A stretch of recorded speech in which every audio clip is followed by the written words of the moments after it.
주의 생명의 양식을 나누게 하옵소서. 모든 것을 주께 드리며 예수님 이름으로 기도합니다. 아멘.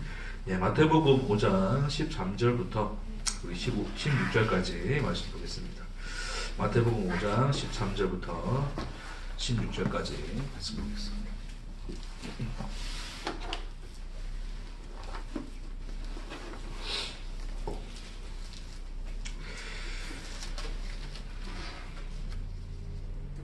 네, 마태복음 5장 13절부터 16절까지. 네, 우리 한 절씩 교독하겠습니다. 너희는 세상의 소금이니 소금이 만일 그 맛을 잃으면 무엇으로 짜게 하리요? 후에는 아무 쓸데없어 다만 밖에 버려져 사람에게 밟힐 뿐이니라. 너희는 세상의 빛이라. 산에 있는 등대가 숨기지 못할 것이요. 사람이 등불을 켜서 말 아래 두지 아니하고 등경 위에 두나니 이러므로 집안 모든 사람에게 빛이 있느니라. 이같이 너희 빛이 사람 앞에 비치게 하여 그들로 너희 착한 행실을 보고 하늘에 계신 너희 아버지께 영광을 돌리게 하라. 아멘. 우리가 잘 또 아는 그 빛과 소금에 대한 얘기죠, 그렇죠? 빛과 소금인데 원래 이제 본문상의 이제 순서는 소금과 빛이죠. 소금에 대해서 이야기하시고 빛에 대한 이야기하세요. 그러니까 우리 보고 뭐라고 하시는 거예요? 소금과 이제 빛이다 이야기하죠. 소금과 빛이 되어라가 아니고 이제 소금이다, 그렇죠? 너는 세상의 빛이다. 이제 그런 얘기를 하시는 겁니다.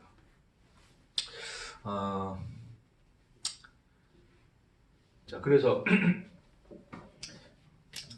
우리 그리고 또 정리를 좀 하면서 말씀을 봅시다. 자, 그래서 하나님의 이제 사랑이 이제 인간을 존재케 하는 능력이 되고, 하나님의 사랑이 이제 결국 우리 안에는 이제 생명이 되는 거죠. 생명. 결국 이제 그 생명을 또 뭐로 표현할 수 있냐면 빛이고, 그게 또 이제 이렇게 맛이죠, 그렇죠? 그 소금에 대해서 이제 우리가 보통 이야기할 때 소금의 기능에 대해서 기능이 여러 가지가 있죠. 뭐 소금의 기능이 뭐야? 부패도 방지하고, 또 음식의 맛을 내고, 또 냉장고 역할도 하고, 뭐 기타 등등의 이제 여러 가지 이제 기능이 있어요.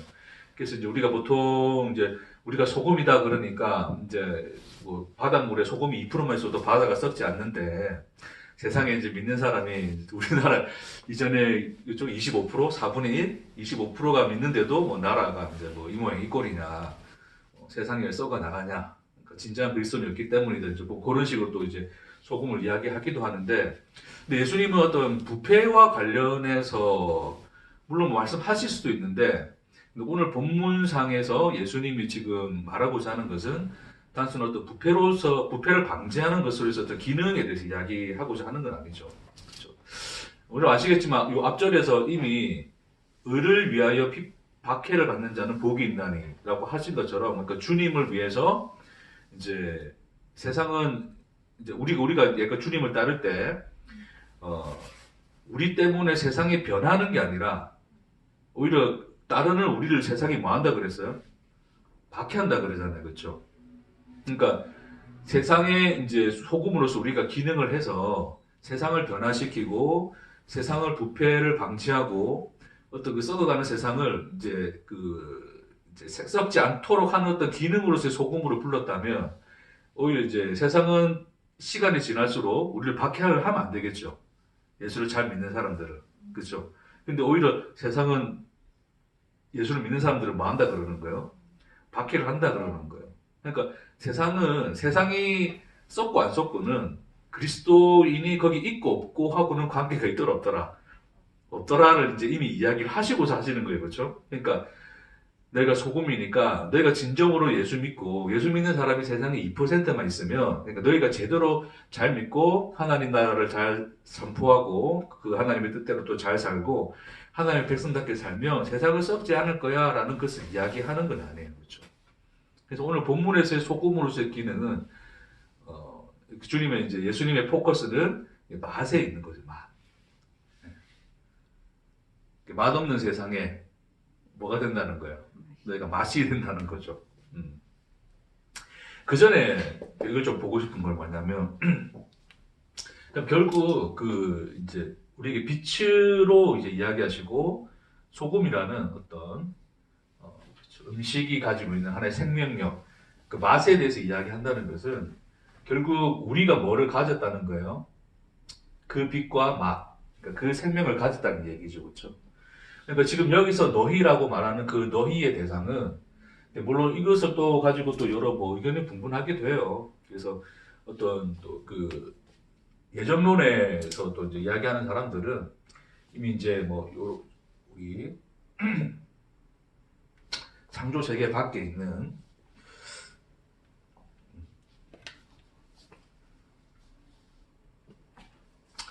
이게 이제 창조 세계고 그 창조 세계 밖에 있는 그 하나의 완전한 세상, 완전한 세계, 이제 이게 뭐 하나님 나라. 그렇죠? 거기에 이미 이제 하나님이 택한 백성이 있다. 근데 그 택한 백성이 창조 세계, 역사라고 하는 역사 세계 속에 내던져져서 이제 이 역사를 살고 삶으로써 이제 하나님을 알아가는 어떤 그런 구조 속에서 이제 그것을 보는 사람들은 이제 너희라고 하는 사람들은 누군 거예요, 결국? 요 택한 사람들인 거죠, 그렇죠? 이미 그 역사 속에 던져지기 전에 이미 창세전에 하나님이 택하여 완전한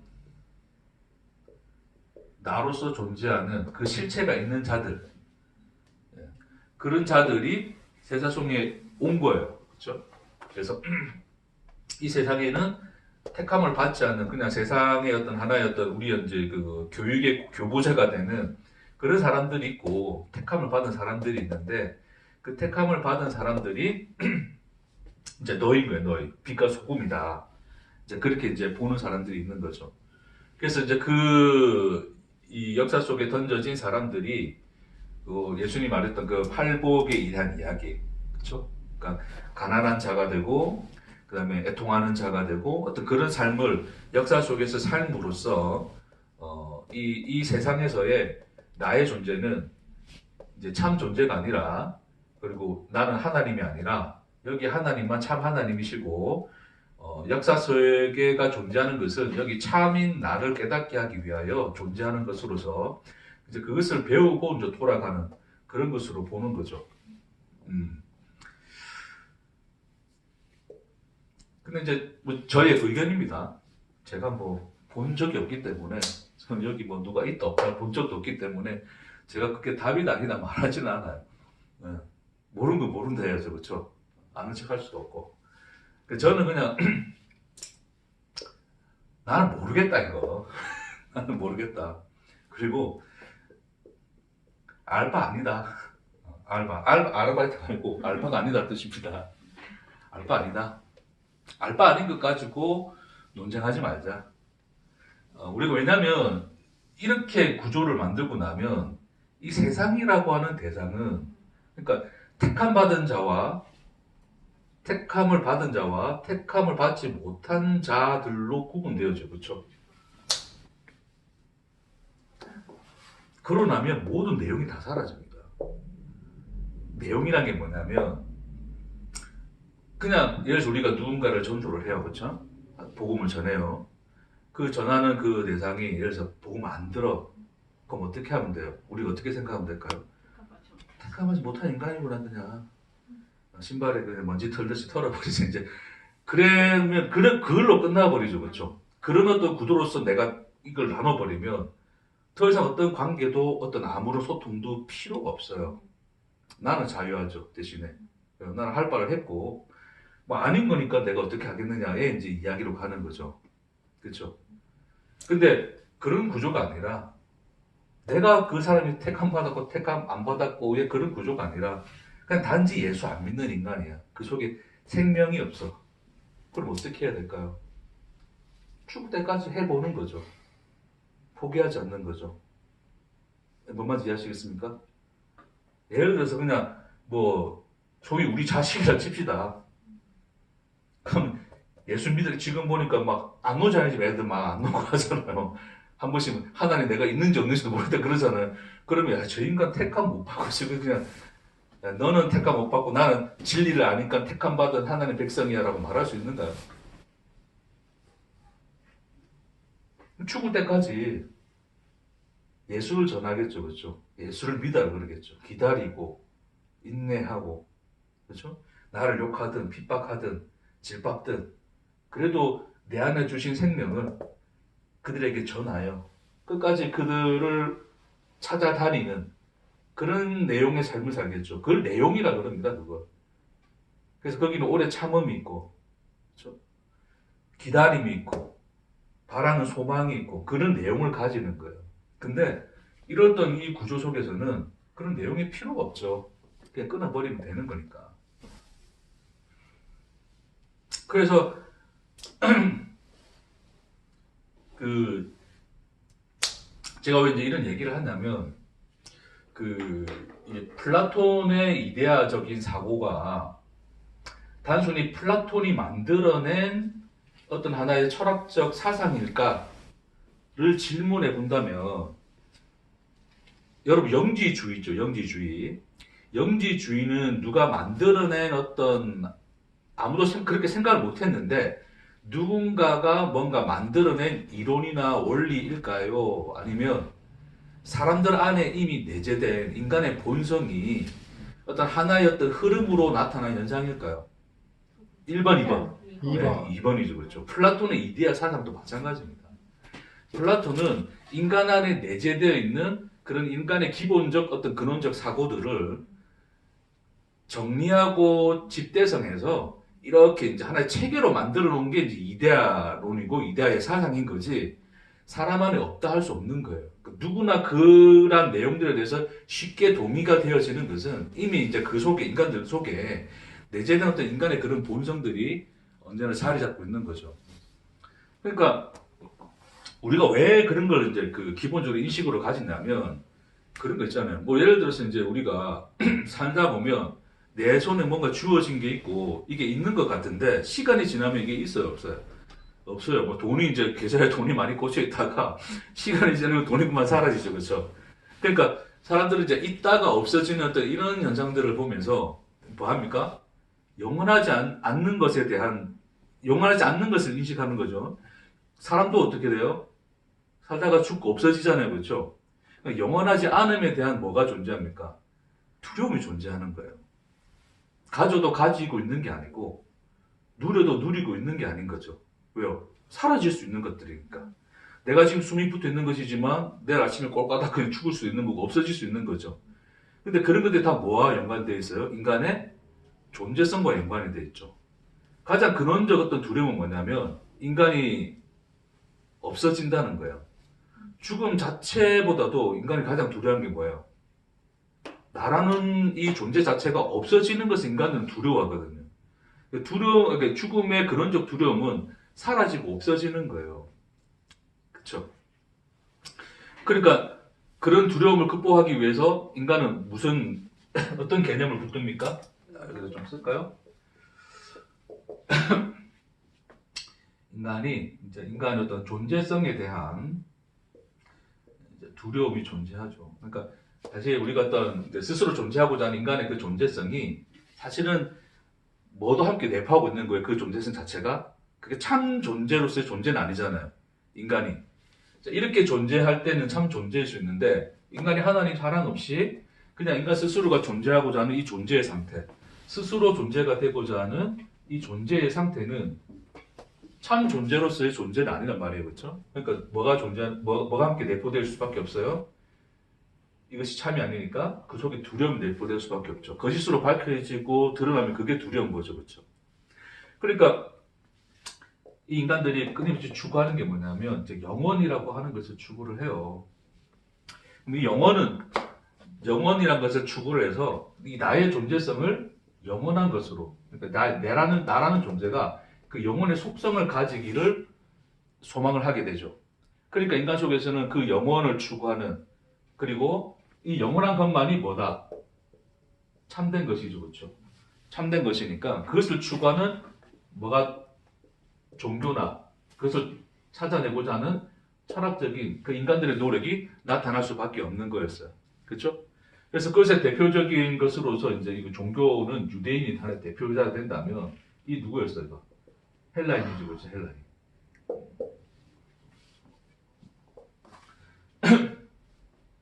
이 사람들은 표적을 구하고 이 사람들은 이제 지혜를 구한단 말이에요. 그러니까 그런 것들을 이제 추구함으로써 어떤 인간이라는 존재 자체가 어떤 영혼이나 속성, 참된 속성에 귀속되기를 끊임없이 추구를 하는 거죠. 자, 그러다 보면 근데 지금 우리가 살아가는 이 세상의 공간 속에서는 영원하고 참된 것이 존재하는 것 같아요, 안 같아요? 그게 안 같은 거예요. 그렇죠? 그래서 인간의 사상이 뭐를 추구할 수밖에 없다? 하나의 이데아를 추론해낼 수밖에 없는 거예요. 그러니까 여기는 영원하고 참된 것이 없으니까 영원하고 참된, 영원과 참된 것의 속성을 가진 실체로서의 그 세상, 이데아가 존재해야 되는 거예요. 그렇죠? 그러니까 이런 이 이데아에 대한 이 그리움과 이 생각, 그 소망과 바람들은 결국 모든 인간들 속에 함께 공통적으로 내재된 성향인 것이고, 그 성향을 굉장히 이게 논리적이고 철학적이고 이게 잘 정리해서 누가 플라톤이 잘 정리해서 우리에게 말해준 것 뿐이에요. 그러니까 사람들은 뭐예요? 그런 것들을 쉽게 받아들이고 이런 구조 속에서 된단 말입니다. 그래서 항상 우리는 여기서 또 뭘 찾습니까? 결국 그 이데아가 투영되어진 이 세상 속에서 인간들은 이제 또 무엇이 참인가, 어떤 것이 그 이데아의 참의 길로 가는 것인지 아니면 거짓된 길로 가는 것인지를 찾고 거기서 뭔가 어떤 답을 찾고 얻어내고 나는 어떤 그 이데아에서의 그 참이 투영된 어떤 그 참된 삶을 이 세상 속에서도 살아가고자 하는 거죠. 그렇죠? 오늘 뭐 갑자기 좀 철학 수업처럼 될 수 있는데 그래서 나중에 됐습니다. 그러니까 다 볼 필요는 없습니다. 들레즈랑 또 그런 사람이 있는데 또 이 이데아에 대해서 막 뭐 또 설명한 사람이 있어요. 그게 이제 세상의 어떤 인간의 구조와 인식 속에서 뭐 어떤 식으로 또 발전해 왔는지 그게 있으니까 혹시 뭐 들어보시고 싶으신 분들은 또 그 내용 또 참조해도 괜찮을 것 같습니다.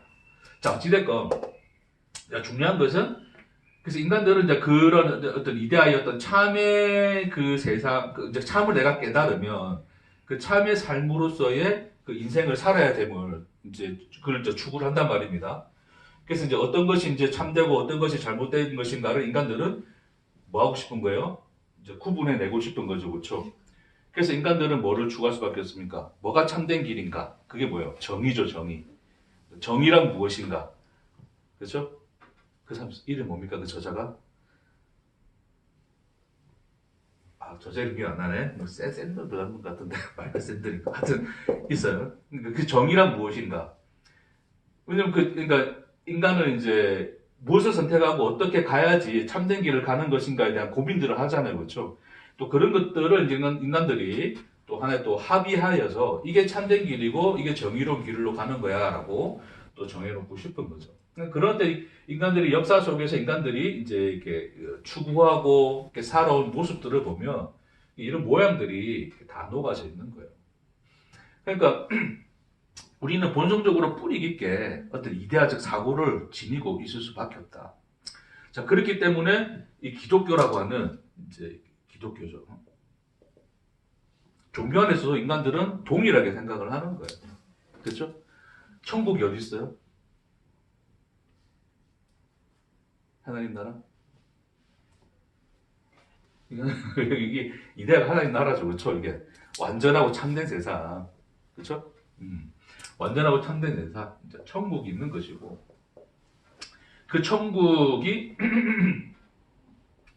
천국이 있는 것인데 이제 인간은 이제 그 타락한 세상 속에 사는 거예요. 그 타락한 세상 속에 사니까 이제 살다가 이제 예수님을 통해서 구원을 받고 영원함과 참된 생명을 얻고 천국을 알았으니까 이제는 그 천국이 반영되는 삶을 우리는 뭐 해야 된다? 살아야 된다라는 것을 이제 생각을 하는 거예요. 그렇죠? 그러니까 그 유대교 안에서는 그것이 하나의 율법이 하나의 천국의 삶을 사는 지침이었고 오늘날은 또 많은 사람들이 뭐 예수님의 뜻, 하나님의 뜻, 어떤 그런 뜻들을 추론해내서 그 뜻들을 따라서 사는 것이 하나님의 말씀을 순종하여 하나님의 백성답게 사는 삶으로서의 삶이다라고 하는 것을 이제 이야기하고 싶은 거죠. 그렇죠? 이해되겠습니까? 그러니까 어떤 그런 이 종교성 안에서도 어떤 이데아적 사고가 뿌리 있게 자리 잡을 수밖에 없는 것은 결론적으로 인간 속에 내재된 스스로 존재하고자 하는 인간의 존재성이 그리고 그 두려움이 반영되어서 나타난 어떤 일종의 어떤 현상 같은 어떤 그런 모습이다라고 하는 것을 여러분께 말씀을 드리고 싶은 거예요. 자, 그런 차원에서 이 영지주의라는 어떤 그런 개념도 그 단순히 어떤 누군가가 이래 참된 세상은 이래 진리는 이래라고 선언하고 선포한 게 아니라 인간 속에 내재된 인간의 어떤 저런 이 속성들이 그래도 투영되고 반영되어서 이 세상을 사는 삶을 해석하자니 이거 자체 안에서는 해석이 안 되니까 이런 어떤 이 하나님이 완전한 하나님이 택하여서 이미 창세전에 택하여서 존재하는 내가 존재해야 되고 그 존재하는 내가 이 역사 속에 내던져져서 이 역사의 시간을 통하여 무언가를 배우고 돌아가는 하나의 구조 속에서 보는 거죠. 왜요? 이 세상에서는 여전히 저는 어떤 이 형태와 같이 이 세상에서는 참된 것과 참 진리라고 하는 것이 세상에 존재할 수 있어요? 없어요? 없어요. 여기서 찾을 수 없으니까 나라고 하는 이 존재도 지금 저라는 여러분 눈에 보이는 저라는 이 존재도 완전하지 않으니까 어떤 완전한 것으로서 변하지 않고 영원한 용속된 존재로서의 완전한 나가 존재를 해야 뭐를 누릴 수 있습니까? 평화를 누릴 수 있죠. 그래서 이게 여기서 어떤 존재로 내가 살아가고 어떤 존재로 비춰지는 관계없이 여기 완전한 내가 있으니까 뭐 문제가 있습니까? 없습니까? 없는 거죠. 그렇죠?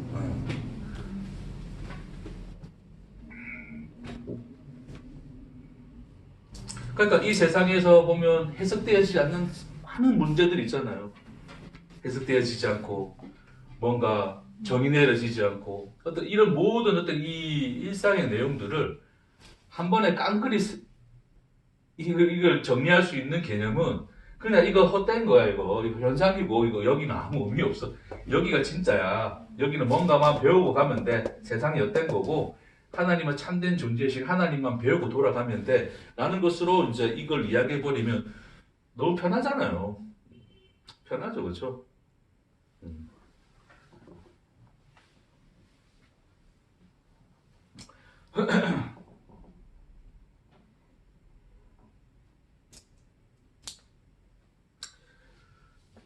자, 그런 의미에서 요걸 좀 설명을 좀 더 하고 제가 이제 소위 제 의견을 이야기해 드릴게요.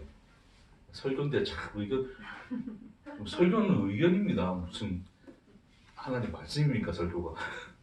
하나님 말씀은 예수밖에 없고요. 의견입니다. 의견. 잘 들으세요. 그러니까 이런 구조 속에서 너희라고 하는 너희는 이미 뭐예요? 여기 있는 너희죠. 그렇죠? 여기서 택함 받아서 역사 속에 내던져진 너희들인 거예요. 택함 받은 존재들인 거죠. 이미 예정되어 있는 이 너희들. 그럼 너희들은 이 세상이 거짓인 것을 배워야 되고 이 세상이 헛되다는 것을 배워야 되니까 뭐 해야 돼요? 그러니까 이 세상에서 잘 살면 돼요, 안 돼요? 안 되는 거죠. 그래서 어떤 그 팔복의 이야기들이 나오는 거예요. 가난하고 애통하고 어떤 이 일련의 어떤 그런 내용들이 나와요.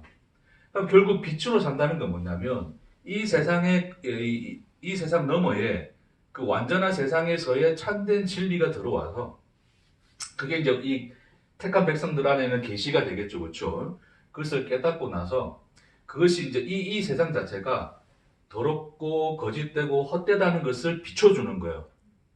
그걸 폭로시키고 가면 돼. 일단 나라는 존재가 스스로 존재하고자 했던 나라는 존재가 그런 거짓된 존재라는 것을 폭로시키면 돼요. 그냥. 그렇죠? 그 진리의 말씀이 그렇게 나의 존재를 폭로시킨 것처럼 나도 이 세상에서 하나님 백성으로서 그렇죠? 이 세상의 것들이 거짓된다는 것을 폭로시키고 가면 되는 거예요. 그럼 소금이라고 하는 것도 뭐예요? 소금. 이거 다 설명하자면 시간이 많이 기니까 이제 이 소금이라고 하는 것들을 이제 어떤 이제 뭐 여러 의미가 있어요. 이게 성경적으로 지금 또 다음 시간 많이 가니까요. 간단하게 말할게요. 소금에 뭐 언약에 대한 이야기도 있고 거룩함, 그다음에 뭐 영원한 어떤 그런 모든 속성들을 다 가지고 있어요. 그래서 그 소금은 생명을 주기도 하지만 어떤 심판의 의미를 가지기도 하고 기타 등등의 어떤 그 유대 사회 안에서는 그 소금이 가지는 여러 기능으로서의 그 의미들이 존재한단 말입니다. 그러니까 1년에 어떤 이런 의미를 가지고 있는 사람들이 보통 생각하는 것은 결국 세상은 뭐라고 말해야 돼요. 세상은 거짓되고 헛되고 죄악되다는 것을 비춰줘야 되는 거예요. 그러니까 소금이라는 것의 기능으로서도 결국 이 세상이 뭐다? 죄다, 헛되다, 심판의 대상이다라고 하는 것을 알려주는 것으로서 기능하는 것으로서 인식을 한단 말입니다. 그러니까 어떻습니까? 결국 이 빛과 소금이라는 것은 궁극적으로 택함 받은 자들이 그들 안에만 뭐가 있다? 진리가 있는데 그들 안에만 진리가 있는데 그 진리를 가진 자들이 이 세상의 헛됨을 폭로하고 가는, 그래서 하나님만이 참 존재인 것을 폭로하고 가는 것으로 끝나는 거예요. 물론 개중에 이제 그런 어떤 이 사람들의 어떤 이 삶들을 통해서 이 세상에서 또 동일하게 택함 받아서 보내진 자들은 이들을 보고 아, 하나님 그런 분이시구나라고 하는 것을 이렇게 이제 서로 이제 택함 받은 자들끼리 나는 거죠. 소위 이제 복음을 알아듣고 진리를 알아듣는 사람들은 다 뭐예요? 택함 받은 자들이 되는 거예요. 그렇게 해놓고 이제 가는 형태로 보는 거예요. 그러면 진리를 안 믿고 예수를 안 믿는 자들에 대해서는 여전히 뭔가요, 그냥? 택함 받지 못한 것으로서 그들은 뭐로 인식된다고요? 그런 우리가 이 세상에 보내어져서 뭔가 이 세상의 것을 배우기 위한 하나의 재료들로만 다 존재하는 거예요. 그렇죠?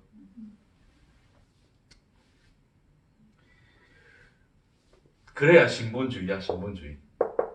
왜 하나님이 그래 만들어버렸으면 택감 받지 못하고 죽어가는 저 인간들을 불쌍히 여길 필요 있어요, 없어요?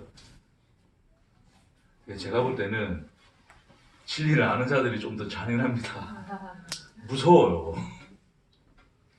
네? 여러분 그런 통쾌함 느껴본 적 없습니까? 기존의 교회에서 이제 나오시면서 뭔가 우리는 진리를 알고 깨닫고 복음을 알았어요. 그렇죠? 그랬더니 나와 함께 뒹굴고 살아가던 저 교회에 여전히 남아있는 사람들에 대해서 소위 이제 지 잘났다고 막 율법적 의를 가지고 막 살아가는 그런 사람들의 이런 모습들에 대해서 이제 그런 꼬라지를 안 봐도 좋은 거고 그리고 그들은 그들이 옳다라고 생각했는데 그들이 틀렸다는 것을 확인하는 것으로 굉장히 통쾌해 본 적 없습니까? 있죠. 네. 여전히 오늘날 또 나는 어떤 진리를 듣고 깨달으면서 야 나는 이 진리를 알고 있어 너희는 아냐? 어떤 이런 통쾌함이 있지 않습니까? 있어요. 죄송해요. 그러니까 그런 속성들이 다 어디서 나왔어요 그냥 다 여기 우리도 아니라 부인하고 싶지만 그런 영지주의 욕할 게 없어요. 영지주의는 여러분 딱히 어떻게 정해진 원리가 아닙니다. 얘만 영지주의자야 라고 말할 수 없어요. 인간 안에 공통적으로 내재된 하나의 어떤 종교성과 철학의 어떤 그 철학을 추구하는 인간들의 존재성의 그 본성들이 다 거기에 다 이게 연결되어져 있고 다 그게 내재되어 있는 거예요. 그렇죠?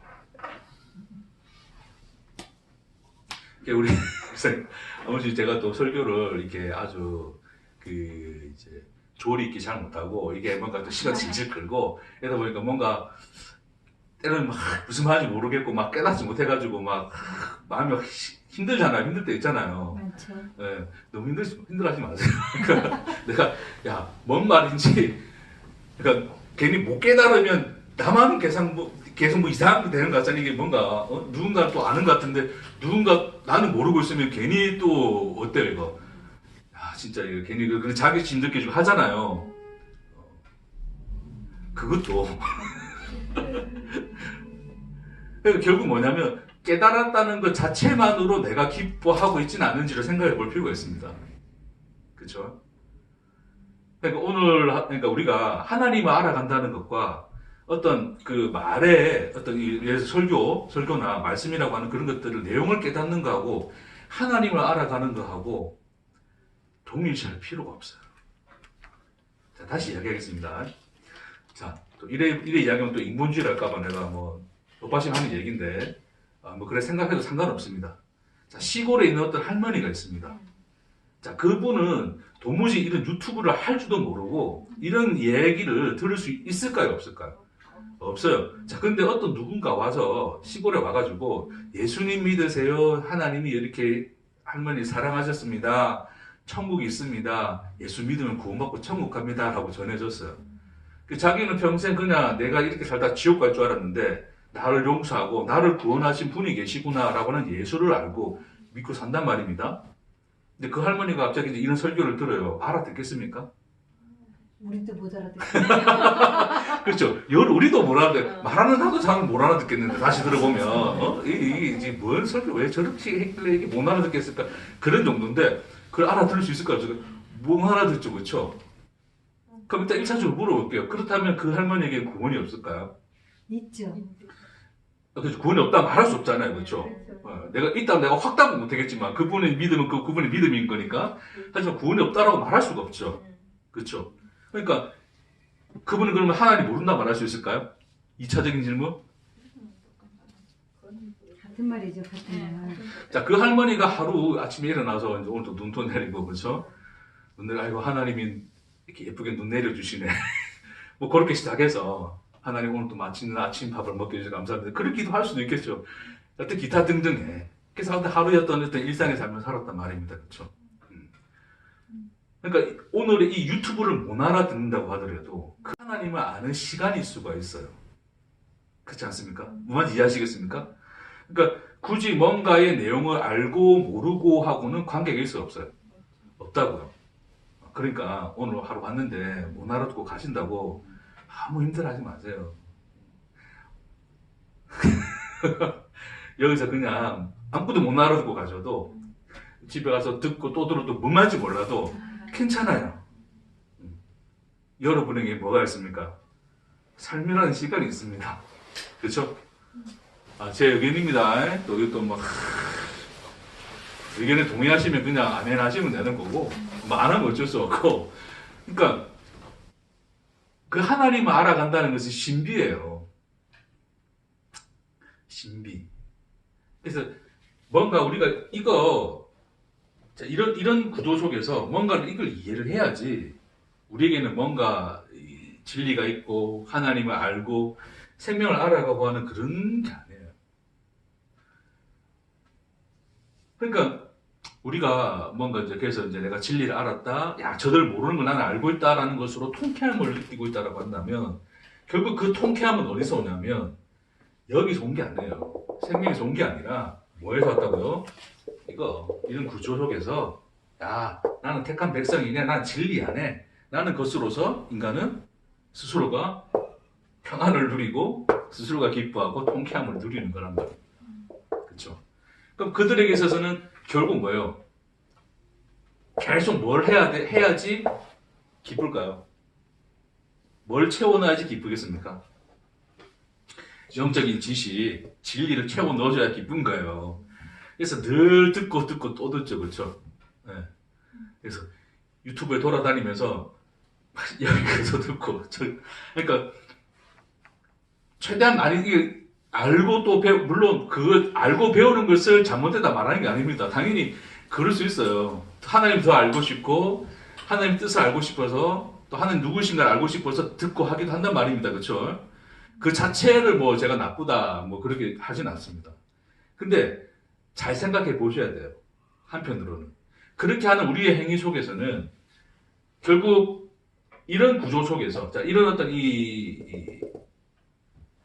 보통 뭐 묵시소 세상이라 그러는데 저는 그런 표현 별로 좋아하지 않습니다. 묵시라는 것 자체를 잘못 이해했기 때문에 어쨌든 묵시 속 세상에서의 어떤 이 나와 이 역사 속에서의 나로 구분하여서 이런 구조 속에서 뭔가 어떤 그런 어떤 이 내용들을 진리를 인식하고 진리를 깨닫는 어떤 그런 사람들에게 있어서는 지속적으로 이 역사 속에서 이 묵시 세계 속에서의 어떤 참된 진리를 늘 끊임없이 받아들이고 채워 넣어야 돼요.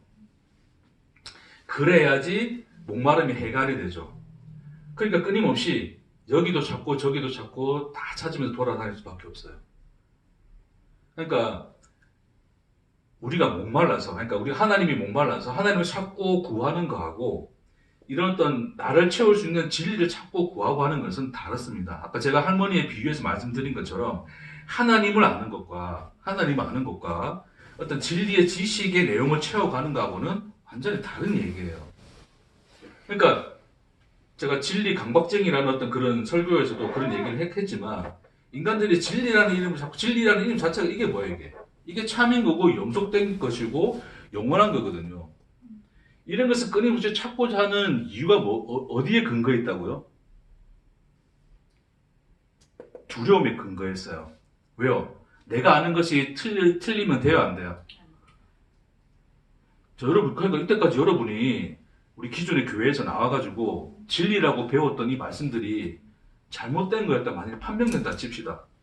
우리 저기 그런 비유 많이 하죠. 베드로 형님 천국문에서 네가 예수 믿느냐 안 믿느냐 가지고 이제 천국 뭐 들어가고 안 들어가고 이제 그런 얘기 있는 것처럼 예를 들어서 야 네가 똑바로 예수를 알았어 몰랐어 똑바로 네가 진리를 알았어 몰랐어 테스트 본다면 자 만약 그런 천국이라 칩시다. 예를 들어서 그럼 여러분 지금 여러분이 알고 있는 진리가 참인지 거짓인지를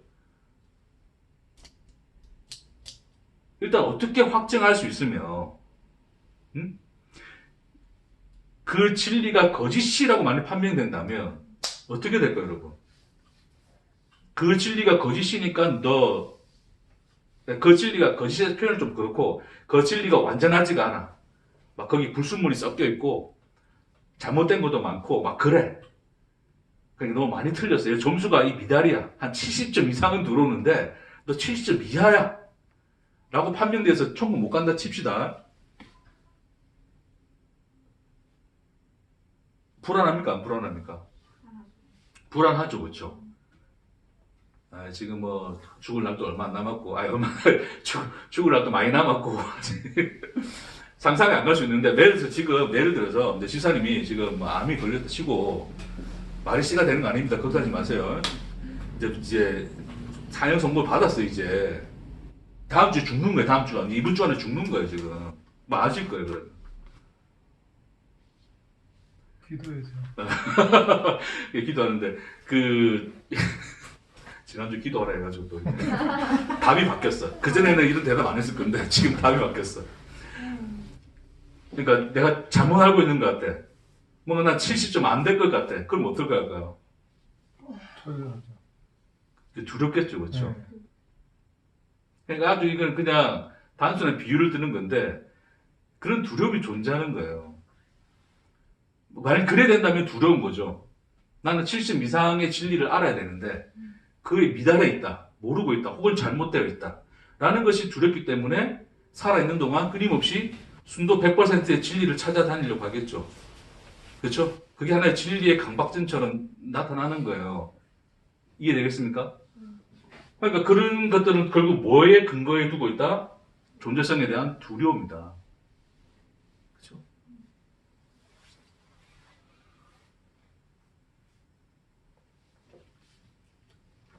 근데 네. 예수님의 생명이 알고 모름에서 그 용량으로 따질 수 있나? 그렇죠. 그날 하려고 그러는 거였어.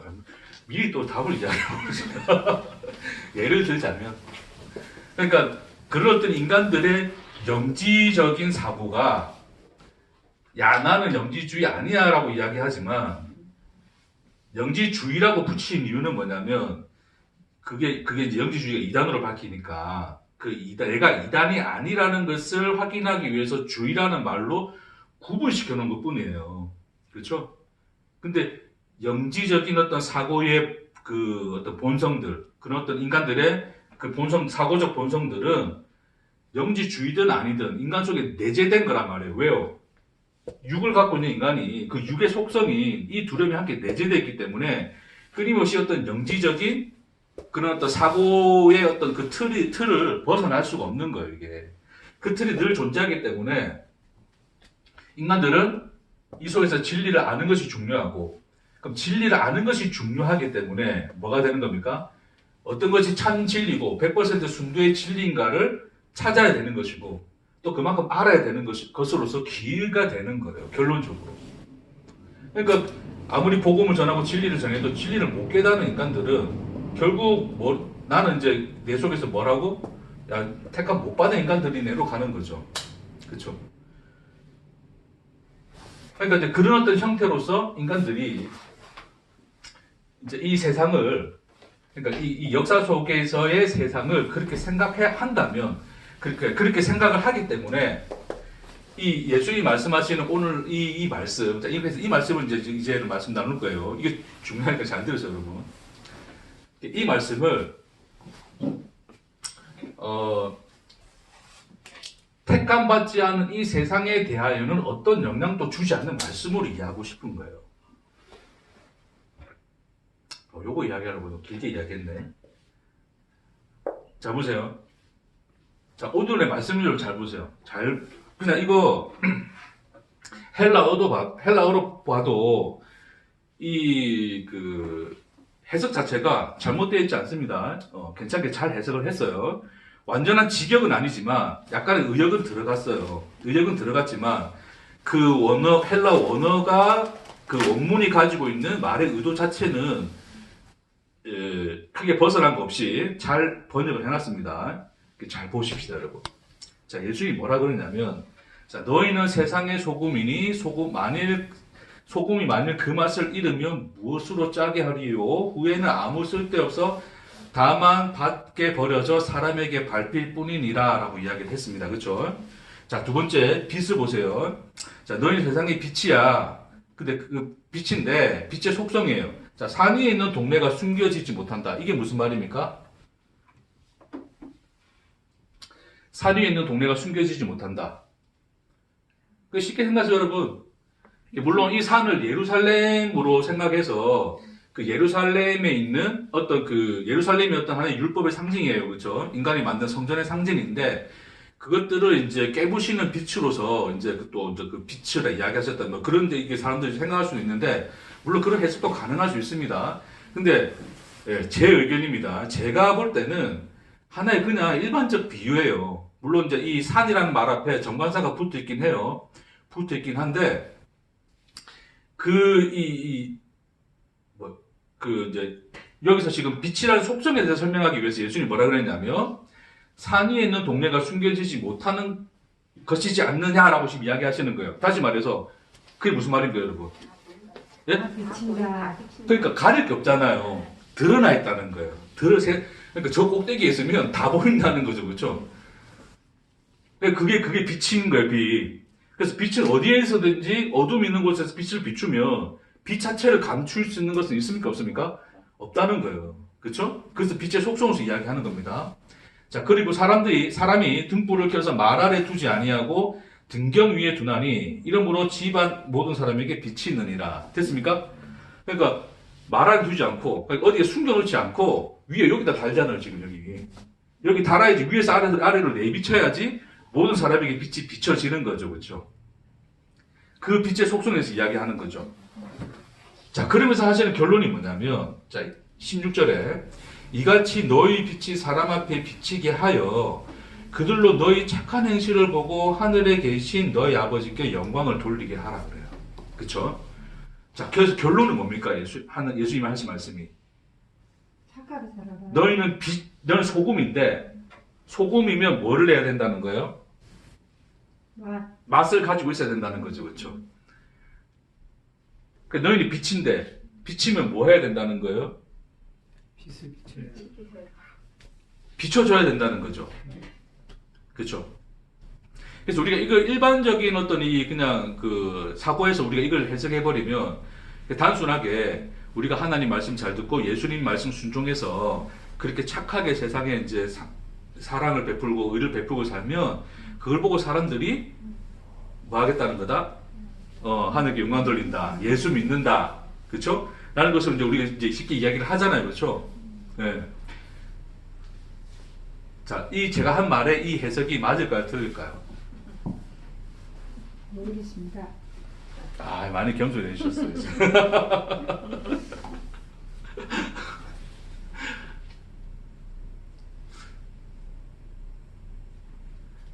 그 이전 같았으면 그거 아니에요 막 그러고 싶거든요.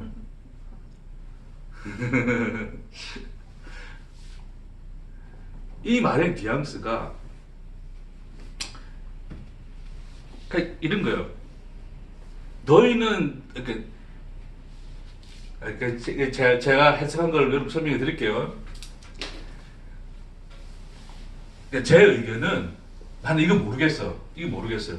그 주장하는 사람들은 뭐 주장하시라 그러고 뭐 이거 알든 모르든 나는 상관없다 생각해요. 왜요? 우리가 알 바 아닌 게 많아요 사실은. 인간이 뭐 어떻게 다 압니까? 예수님이 언제 오는지도 모르고 예수님 알 바 아니다 그러고 이스라엘을 회복할 때가 이때입니까? 그게 이제 묵시 속의 세상이 이제 그게 여기서 이루어지는 걸 물어보는 거거든요. 제자들이 이스라엘을 회복되리라 예수님이 말씀하셨잖아요. 아니 하나님 말씀하셨잖아요, 그렇죠?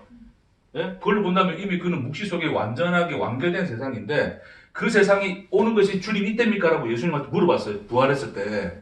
예수님이 뭐라 그랬다고요? 너 알 바 아니야 그거. 쓸데없는데 자꾸 신경 쓰지 마. 그랬단 말이에요. 그러니까 그 말씀이 너무나 은혜가 됐어요. 왜요? 저도 집요하게 어떤 이런 영재적인 사고의 틀에 매여있는 나 자신을 봤기 때문에 그 말씀 보고 나니까 너무 자유로웠어요. 우와, 나 알 바 아닌 걸 가지고 왜 그렇게 신경 썼을까? 저는 그렇습니다. 알 바 아니에요. 알 바 아니에요. 중요하지 않아. 중요한 건 여기야. 왜요? 하나님이 이거 모르겠고 하나님이 세상을 뭐 했다 그랬죠? 성경에서 창조하셨다 그랬죠. 창조. 그 창조한 세상 속에서 하나님은 자기를 계시하고 그 역사와 시간을 하나님이 사시는 것으로 우리에게 비춰주셨죠. 그렇죠? 그래서 한 개인의 삶에서 아브라함을 부르시고 그렇죠? 이삭과 야곱과 그런 역사였던 한 인물, 그 개개인의 인물들과 함께 사시면서 하나님이 이 역사 속에 계시며 그 역사 속에서 자기를 계시하고 있다는 것을 보여주셨어요. 그리고 대표적으로 누가 하셨다고요? 누가요? 그렇죠. 예수 그리스도. 그 하나님의 그 하나님의 모습이 어떤 모습인가? 세상을 창조한 하나님이 시간과 역사 속을 살고 있는 모습이 무엇인가를 우리 눈에 분명히 보여지고 만져지고 들리게끔 하신 게 예수란 말이에요. 그렇죠? 그래서 그렇게 성육신하여 우리와 함께 계신다는 것을 우리에게 보여주셨어요. 그러니까 나는 그냥 이게 중요한 거야. 그래서 요한복음에서 뭐라 그럽니까? 하나님이 뭐를 사랑하사? 세상을 네. 사랑하사. 여기를 사랑했어요. 여기를 사랑했어요. 예? 세상. 네, 여기 사랑했다고요. 여기 모르겠고 나는 모르겠고 여기를 사랑했다고요. 여기서 하자는 거예요. 여기서 살고 여기서 뭘 해보자는 거예요. 하나님은 여기에 지금 하나님의 시선이 있다고요. 완전한 이거 모르겠고 나는 제가 본 하나님은 제가 예수를 통해 본 하나님은 그렇습니다. 지금 오늘과 이 시간과 이 현실 속에 계신 분이에요. 그분은. 그래서 그 하나님이 예수를 통하여 우리를 존재케 하신 그 사랑이 무엇인가를 우리에게 알게 하여 그것을 이건 영재 아닙니다. 그 사랑은 단순히 지식으로 들어오는 게 아니에요. 그렇죠? 그러니까 그 사랑을 알게 하여 그것으로 말미암아 우리에게 뭐를 주셨다? 우리를 존재케 하셨는데 그래서 우리를 존재케 하는 그 속에 있는 하나님의 사랑이 뭐였다? 그게 빛이죠. 빛. 그렇죠? 그러니까 요한복음에서 보면 예수가 왔는데 예수 안에 뭐가 있다고요? 생명. 생명이 있었으니 그 생명 곧 사람들의 뭐다? 빛이라 그랬던 빛. 됐죠? 그래서 그 예수의 생명이 하나님 사랑을 담아낸 그 예수의 생명이 우리에게 빛이 되어서 예수를 통하여 빛이여 우리에게 그 빛이 비추어서 우리에게 뭐가 되었어요? 생명이 된 거예요. 그렇죠? 그래서 그 생명 우리는 우리는 뭐 하고 삽니까? 맛보고 살잖아요. 맛을 본다. 아, 여러분 이 맛을 본다는 표현이 굉장히 중요한 건데 이게. 그래서 사실 오늘 저는 그냥 딴 거 둘째치고 요거 하나만 좀 말하고 싶었어요, 여러분에게. 맛요, 맛.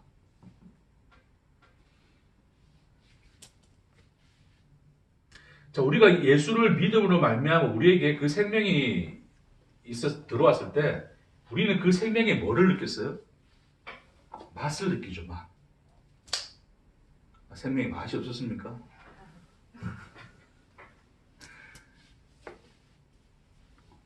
그러니까 그 생명이 들어와 그 맛을 안 자들이 이 본문에서 누구라고요? 너희예요. 됐습니까?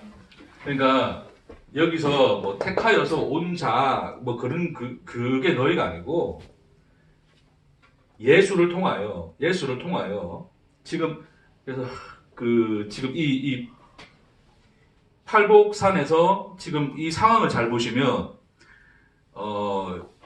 자 예수님이 산에 오르셨는데 보세요. 여러분 그거 좀 확인할게요. 자 5장 1절에 보면 예수께서 무리를 보시고 산에 올라가 앉으시니 제자들이 나온지라 이제 입을 열어 가르쳐 이르시되 그래서 그러니까 산에 오르셨는데 제자들이 나와서 여기서 제자들이라고 해서 단순히 12제자를 말하는 것이 아니라 예수를 따르는 자들이죠. 그렇죠? 무엇을 통해서 따르는 자들입니까? 물론 예수의 십자가가 완전한 어떤 진리의 빛으로 그들에게 비춰지기 전이긴 해요. 그렇죠? 아직 예수가 십자가에 달려 죽지는 않았으니까. 그럼에도 불구하고 예수 안에 이미 뭐가 있다고요? 생명, 그 빛이 있었다고요. 그 빛을 비추어신 자들에게 그 빛의 맛을 보고 그 빛을 따라 예수에게 온 자들이거든요, 이게. 이해 되시겠습니까? 그래서 그들을 대상으로 그들에게 지금 뭐 하고 있다고요? 네, 예수님이 지금 이 팔복의 이야기와 지금은 쭉 이어질 앞으로 여러분과 나눌 그 모든 말씀들을 예수님이 하시는 거예요. 그렇기 때문에 여기서의 대상은 그 너희는 그 하나님의 사랑이 비추어져 그것이 생명으로 들어와 우리를 존재케 하시는 그 생명의 맛을 안 자들인 거예요.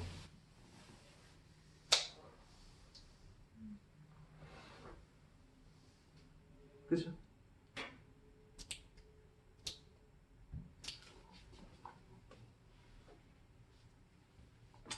그럼 그 빛과 그 맛을 안 자들은 이 세상 안에서 숨겨질 수 있다는 겁니까? 숨겨지지 못한다는 겁니까? 숨겨지지 못한다는 것은 뭐예요, 여러분? 밝혀 드러나는 거죠, 그렇죠? 그러면 다른 누군가들은 다 숨겨져 있을까요? 숨겨져 있지 않을까요? 그러니까 어둠 안에 있으면 그건 밝혀진 겁니까? 숨겨진 겁니까? 숨겨진 거죠, 그렇죠? 네? 근데 우리는 뭐예요? 밝혀진 거란 말이에요. 그러면 자, 그러니까 이거 뭐 사실은 1시간짜리 설교가 될 수 없고 많이 나눠서 하긴 해야 되는데 일단 오늘은 전반적인 이제 이 흐름을 여러분과 좀 얘기를 나눌게요.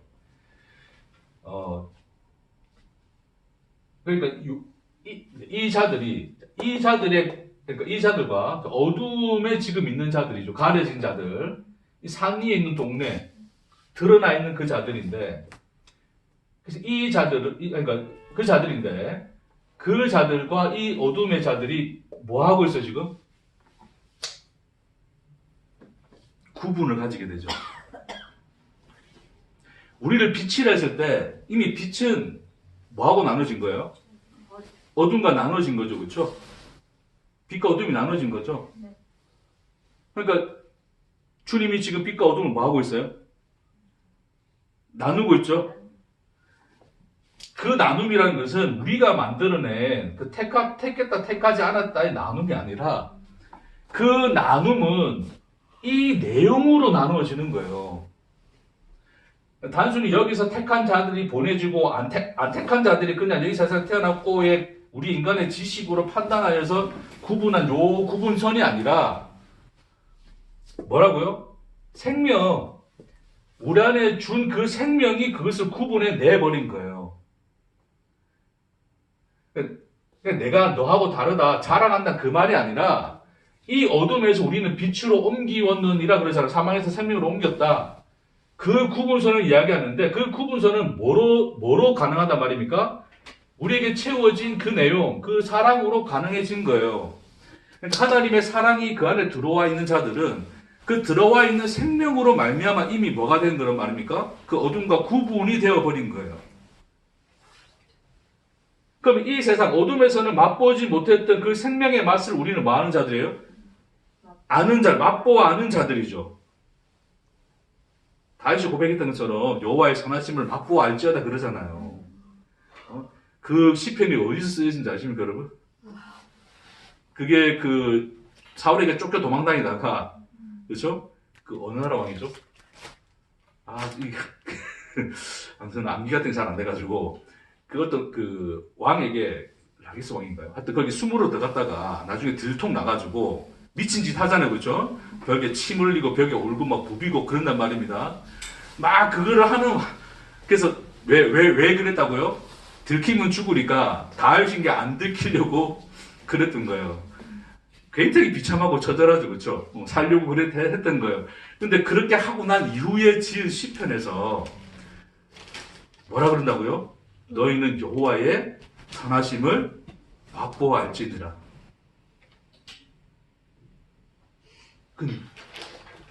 놀랍지 않습니까? 도대체 다윗 안에 있는 생명이라는 게 뭘까요? 그 생명. 야, 니는 이방인이고 나는 택한 하나님의 백성이야. 그런 구분선에서 그들은 자기의 그 자기됨을 자랑한 걸까요? 그러하여금 그 시편의 고백이 터쳐 나오게 하는 것은 뭐예요? 그 세상 속에서의 처절한 삶이었다 할지라도 그 삶 안에 그 삶이 어둠들인데 그 어둠이 덮어내지 못하는 그 생명이 그 안에 있다는 거 아니에요. 그게 여호와의 선하심을 맛보아 알지어다라는 고백 속에서 터쳐 나오는 거잖아요. 그 생명이 있는 거예요. 이미 그러니까 다윗 안에는 이미 그 다윗 안에서 그 어둠만이 가득했는데 어둠뿐이었는데 여호와의 생명이 그 속에 하나님의 생명이 그 속에 들어와 보니 그 어둠에서는 맛볼 수 없는 그 생명의 맛을 보았더란 말이에요. 그러니까 그 생명의 맛을 맛보아 알지어다라고 고백하고 있는 게 다윗의 고백인 거거든요. 그러니까 우리가 세상과 구분되어지는 유일한 구분점은 너를 택했다 안 택했다가 그게 지금 중요한 게 아니라 네 속에 있는 뭐라는 거예요. 예수를 통하여 하나님이 우리에게 흘려주시고 부어주신 생명, 하나님 사랑이 그 내용이 세상과 우리를 유일하게 구분하는 구분선인 거예요. 구분선이라기보다는 선은 없지만 그냥 구분되어져 버리는 거예요. 네? 알겠습니다. 네, 이제 오케이. 그럼 이제 알아들었으면 빨리 넘어가는 거죠. 그러니까 이거 다른 이해를 하세요. 알겠습니다. 그러니까 그 생명의 맛을 안 자들은 그 세상 속에서 그 어둠의 세상 속에서 그 빛과 그 비춰지는 드러나지는 빛과 맛을 나타낼 수밖에 없다는 거죠. 예를 들어 이런 거예요. 그냥 세상 사람들이 볼 때 야 진짜 나이가 들도록 아직 노후 준비 안 돼가지고 예를 들어서 우리 지사님들 이렇게 그렇게 지금 고생하면서 일하고 있는 사람들 뭐 돈 가진 사람들 보기에는 좀 불쌍해 보이잖아요, 그렇죠? 야 예수 믿어도 뭐 그렇게 좋아 보진 않더라라고 이야기할 수 있단 말입니다. 근데 그들이 전혀 맛볼 수 없는 그 어둠들이 흉내낼 수 없고 맛볼 수 없는 생명이 누구 안에 있는 거예요. 그게 그 사람 안에 있는 거예요. 그 자 안에. 예수를 믿는 자 안에. 그러니까 그렇게 말하는 자들에 대해서 우리는 뭐라 말할 수 있다고요? 아니야 나 행복해. 그냥 그래 말해버리면 그게 뭐 하는 거예요. 그게 빛을 비추는 거예요, 여러분. 네? 어렵게 뭐 진리 선포하고 뭐 이거 야 이게 뭐고 영지주의가 뭐 이런 거 이거 설명할 필요 없고 그 세상이 나를 볼 때 그냥 정말 그냥 지지리도 잘 못 사는 것 같은데 그런 인생이라 할지라도 감히 좀 얼굴을 부비며 침을 흘리며 나를 숨겨서 도망치는 그 다윗 인상 같은 삶이라 할지라도 그 속에서 터쳐나오는 그의 찬송의 고백 여호와의 선하심을 맛보알지어다라고 하는 그 고백이 터쳐나오게 하는 그 생명이 그 고백들이 세상에 그 어딘가는 구분되어져서 나타나는 거예요. 그 내용이 그게 빛이 비춰지는 거예요. 그게 세상에 무엇을 주는 겁니까? 맛을 주는 거죠. 물론 선행도 하고 남을 도와주고 당연한 것이 않겠습니까? 여러분 그냥 당연한 거잖아요. 네? 우리가 예수 믿는 사람으로서 소위 나를 사랑한 그분을 소위 욕먹이지 않기 위해서라도 뭐 선행을 하고 누군가를 도와주고 하는 건 당연한 거죠. 우리가 예수 믿는데 막 맨날 가면서 막 욕하고 막 그냥 남 자기 처먹고 누구 훔쳐먹고 막 누구 때리고 이러면 그건 아니잖아요. 그렇죠? 단순히 그 차원에서 이야기하자는 게 아니라 그 차원의 것으로서의 그걸 안 하고 남을 더 도와주고 단순히 그걸 삶은 그 차원에서의 빛을 비춤이 아니라 네 속에 있는 그 생명의 맛이 흘러넘쳐서 그 세상 속에 비춰지고 드러나 그들의 삶의 내용과 다른 내용으로 비춰지게 되면 그게 여러분이 세상의 빛을 비추는 거예요. 그래서 이야기합니다. 그래서 여러분 이제 마지막 결론입니다. 자, 지금 오늘 이 예수님은 이 동산에 올라 이 수많은 무리들이 계신 걸 하게 하는 거예요. 식빵 같네 이거 식빵. 이 수많은 무리들은 어떤 무리들입니까? 이들입니다. 이들. 택함받지 못한 백성들이에요. 누구들에 의해서?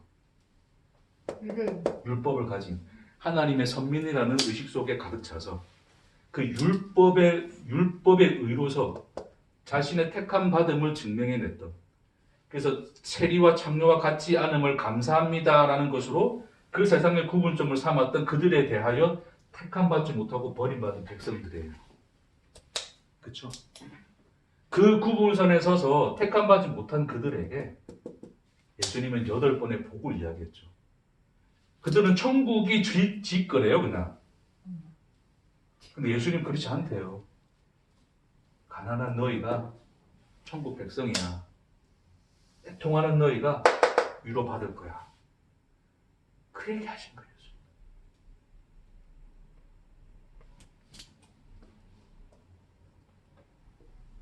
나로 말미암아 그 생명, 그 사랑, 그 내용이 너희들에게 들어가 그것이 너에게 빛이 되고 소금이 될 거야. 그 얘기입니다, 여러분. 영지주의는 딴 게 아니에요.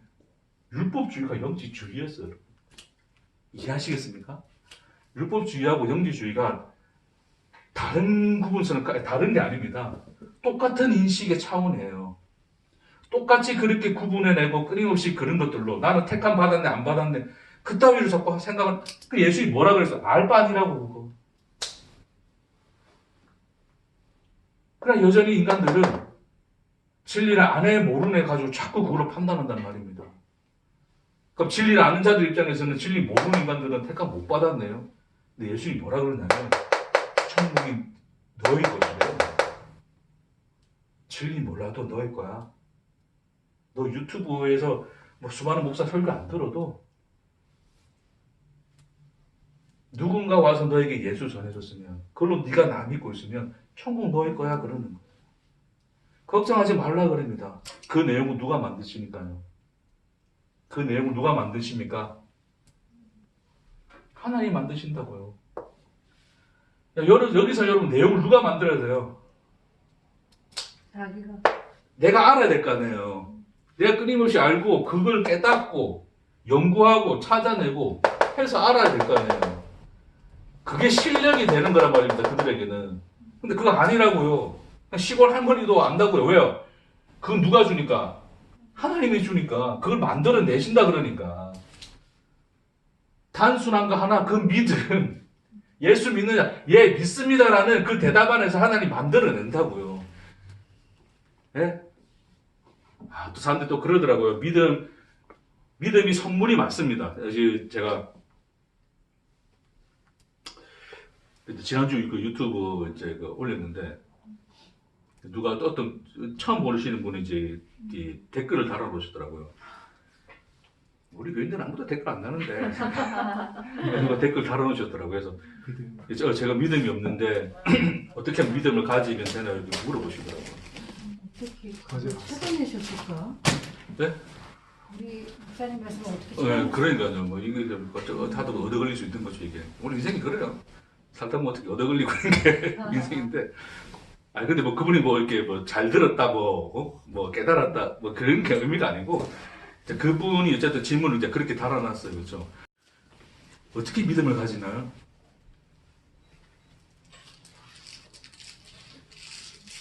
믿음은 들음에서 나죠.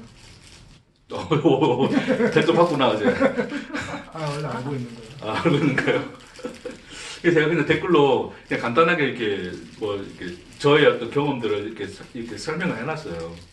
그러니까 우리가 인간이 믿음이라고 하는 것이 내가 믿겠습니다, 사실 믿겠습니다 어떤 이런 의지적인 어떤 발동에 의해서 우리 안에 생겨나는 어떤 그 실력이나 능력이 아니고 우리가 누군가 살면 오랜 동안 시간을 보내면 그 사람이 믿을 만한 사람인지 안 하는 사람인지는 그 시간 안에서 자연스럽게 그게 나타나는 거다. 그러니까 믿음이라기만이 이제 그 사람을 오랜 시간 보내보면 아 이러한 사람이구나, 믿을 만한 사람이구나라고 하는 것이 그래서 자연스럽게 자라나잖아요. 그죠? 믿음이. 그렇죠? 내가 믿겠습니다 해가지고 믿어가지고 하는 게 아니잖아요. 그렇죠?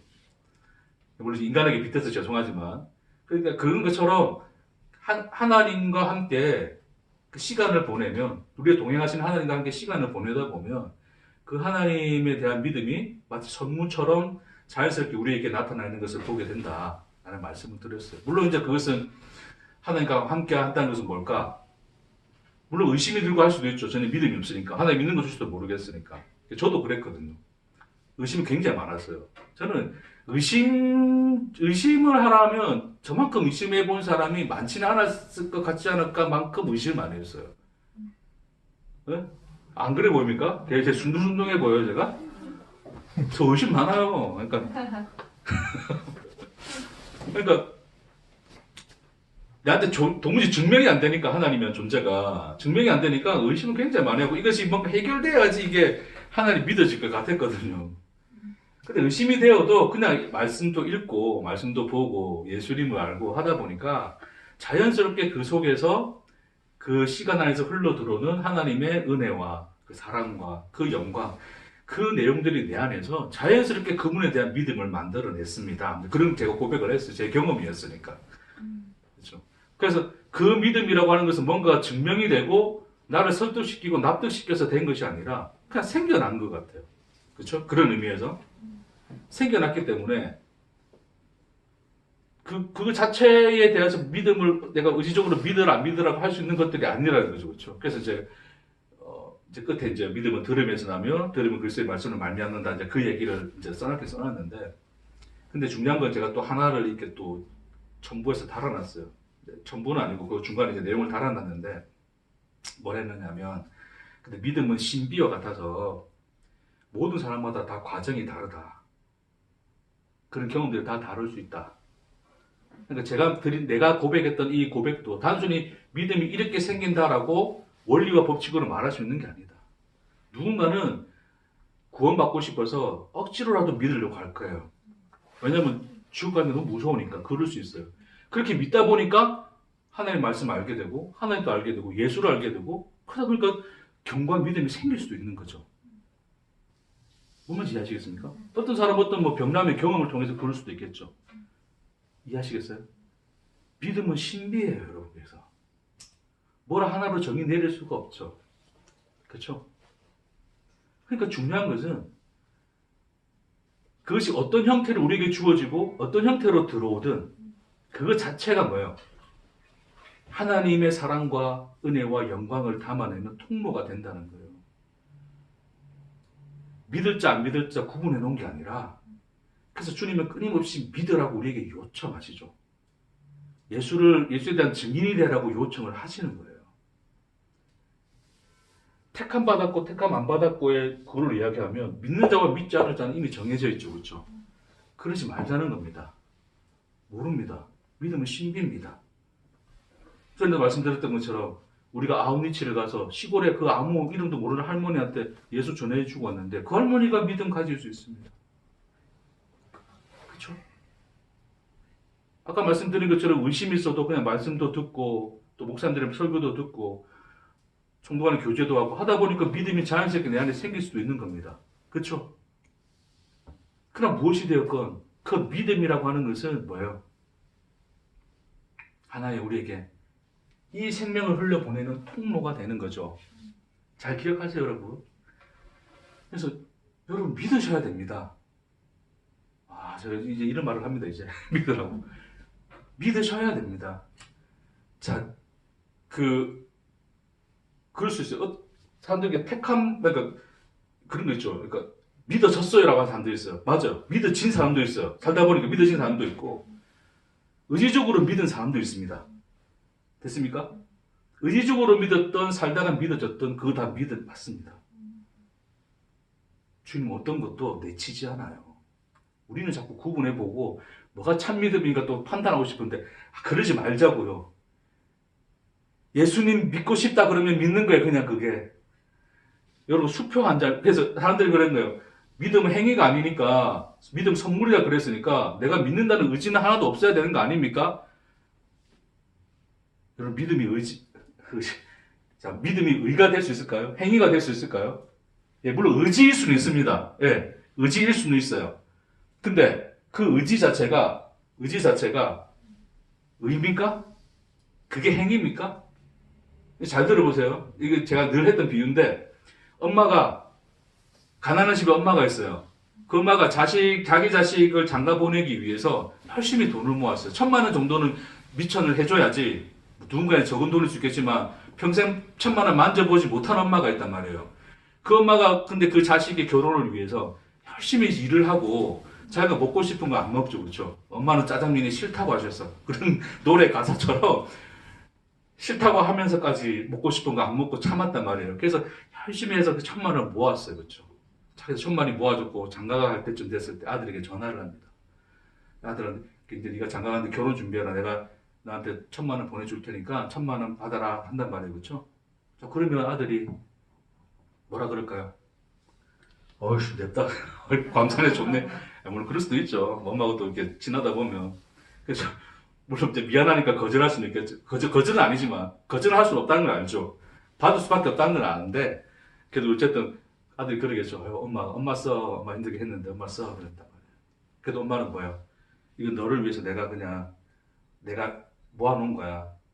내가 산 삶이야. 이게 주는 거예요. 그럼 그 아들은 뭐 하면 됩니까, 여러분? 받으면 돼요. 받는 게 의입니까? 아니요. 그걸 들고 갔을 때 은행에서 수표를 바꿔줄 때 이 사람이 얼마나 이 사람이 견고한 믿음으로 그것을 받았는지 그걸 봅니까? 아니면 요 수표 속에 쓰여진 요 증서를 봅니까? 그 증서 내용을 보겠죠, 그렇죠? 그거 보고 바꿔주죠. 믿음이란 건 그런 거예요. 받는 것 뿐이었어요. 네? 엄마의 마음은 딴 거 아니에요. 받으라는 거예요, 받으라는 거. 이해하시겠습니까? 그것을 의지적으로 받든, 그걸 뭐 어떻게 자연스럽게 받든, 좀 표현하면 그렇지만, 그냥 받으면 끝나는 거죠, 그렇죠? 마치 그런 거예요. 그 하나님이 우리를 사랑하시는데, 그 사랑을 주시는데, 그 사랑을 의지적으로 믿어서 받든, 아니면 그 말씀을 배우고 자연스럽게 살아가다 그것이 받아지게 되든, 그것은 중요합니까, 안 합니까? 중요하지 않다고요. 뭐가 중요하다고요? 그가 주신 게 중요하다고요. 하나님 우리에게 무엇을 주셨는가? 그가 오늘도 우리에게 부어주시는 그 생명의 내용들은 무엇인가? 그걸 맛보라는 거죠. 마지막에 계속 묻고 싶은 겁니다. 여러분에게 빛이 있습니까? 영광의 빛이 비춰지십니까? 생명의 맛이 있습니까?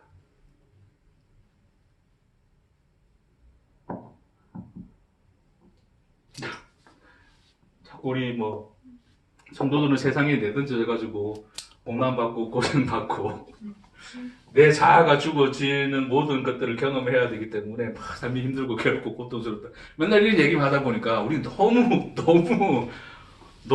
그냥 거기에 너무 매몰된 것 같아. 그래서 내가 죽는 거에만 너무 관심 있는 것 같아. 왜 죽습니까? 죽으라고 하신 이유가 뭐예요? 살게 하시기 위한 거잖아요. 삶의 내용을 알으시라고요. 생명이 무엇인가를 아십시오. 그 안에 충만한 그 하나님이 흘려주시는 그 사랑이, 그 영광의 빛이 뭔가를, 그게 믿음의 삶이고 그게 길인 거예요. 오늘도 내가 얼마나 죽은다 그따위 계산하지 말자고요. 네? 남들 볼 때도 그런 거 판단하지 좀 말자고요. 저 인간 덜 죽었네. 그러지 좀 맙시다. 지도 덜 죽었는데 뭘 더 죽은다 덜 죽은다 그런 걸 판단합니까? 그렇죠? 우리가 그 맛을 못 보고 그 빛을 못 보는데 그렇기 때문에 어쩌면 너희들의 빛이 비치게 하여라 하는 이 예수님의 요청이 우리에게 부담스러울 수 있어요. 근데 예수님은 그렇게 말씀하신 게 아니에요. 우리에게 부담 주려고 하신 게 아니에요. 너희 속에서 흘러 넘쳐나는 생명이 무엇인지를 확인하라는 겁니다. 그 빛은 비춰지게 하는 거예요. 없는 것을 만들어서 비추라는 게 아닙니다. 하나님이 너에게 주신 놀라운 생명의 영광이 무엇인가를 오늘도 알으라는 겁니다. 아멘. 그래서 오늘의 결론도 기도하라는 겁니다. 요즘 큰일 났네, 이제 기도. 여러분, 다음에 또 이제 기도에 대해서 좀 더 이야기 나누겠지만, 우리 너무 기도하면 너무 알레르기 있는 것 같아. 자꾸 알러지 생기는 것 같아. 막 기도하면 안 될 것 같아.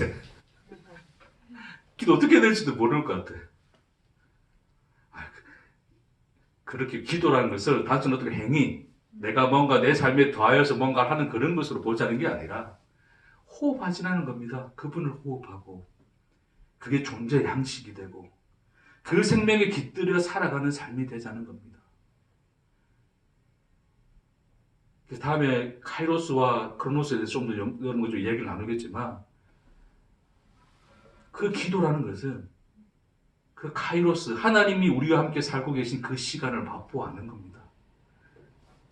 이건 예고편으로 다음에 좀 그 내용을 좀 더 우리가 풍성히 좀 나눴으면 좋겠습니다. 그러니 기도하십시오. 의를 쌓으라는 것이 아닙니다. 살아라는 겁니다. 생명을 살고 맛보아 알라는 겁니다. 남에게 비치기 전에 내 안에 그 영광의 빛과 그 생명의 맛이, 예수의 맛이 있는지 다시 한번 확인하는 저와 여러분 되길 주의 이름으로 축복합니다. 기도하겠습니다.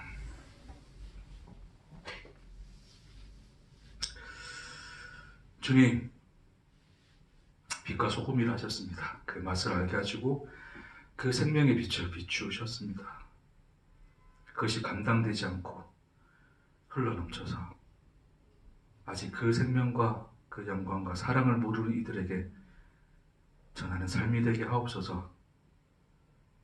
믿을 자와 믿지 않을 자를 구분하지 않게 하시고 우리에게 허락된 시간 안에서 그 누군가를 향하여 빛과 소금이 되어지는 그런 인생 되도록 주님 축복하옵소서.